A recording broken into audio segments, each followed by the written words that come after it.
شروع اللہ کا نام لے کر جو بڑا مہربان نہایت رحم والا ہے۔ اے پیغمبر صلی اللہ علیہ وآلہ وسلم، مسلمانوں سے کہہ دو کہ جب اپنی بیویوں کو طلاق دینے لگو تو ان کی عدت کو پیش نظر رکھ کر طلاق دو اور عدت کا شمار رکھو،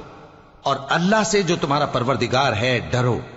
نہ تو تم ہی ان کو ایام عدت میں ان کے گھروں سے نکالو اور نہ وہ خود ہی نکلیں، ہاں اگر وہ کھلی بے حیائی کریں تو اور بات ہے، اور یہ اللہ کی حدیں ہیں، اور جو اللہ کی حدوں سے تجاوز کرے گا وہ اپنے آپ پر ظلم کرے گا۔ اے طلاق دینے والے، تجھے کیا معلوم شاید اللہ اس کے بعد رجعت کی کوئی سبیل پیدا کر دے۔ پھر جب وہ اپنی میعاد یعنی عدت ختم ہونے کے قریب پہنچ جائیں تو یا تو ان کو اچھی طرح سے زوجیت میں رہنے دو یا اچھی طرح سے علیحدہ کر دو، اور اپنے میں سے 2 منصف مردوں کو گواہ کر لو، اور اے گواہو اللہ کے لیے درست گواہی دینا۔ ان باتوں سے اس شخص کو نصیحت کی جاتی ہے جو اللہ پر اور روز آخرت پر ایمان رکھتا ہے، اور جو کوئی اللہ سے ڈرے گا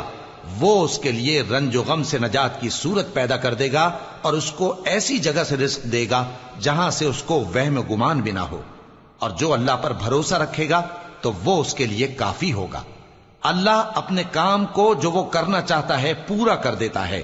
اللہ نے ہر چیز کا اندازہ مقرر کر رکھا ہے۔ اور تمہاری طلاق والی بیویاں جو حیض سے نا امید ہو چکی ہوں،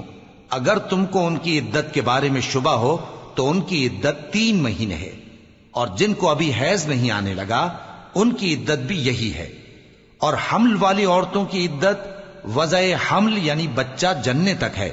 اور جو اللہ سے ڈرے گا اللہ اس کے کام میں سہولت پیدا کر دے گا۔ یہ اللہ کا حکم ہے جو اس نے تم پر نازل کیا ہے، اور جو اللہ سے ڈرے گا وہ اس سے اس کے گناہ دور کر دے گا اور اسے اجر عظیم بخشے گا۔ طلاق والی عورتوں کو ایام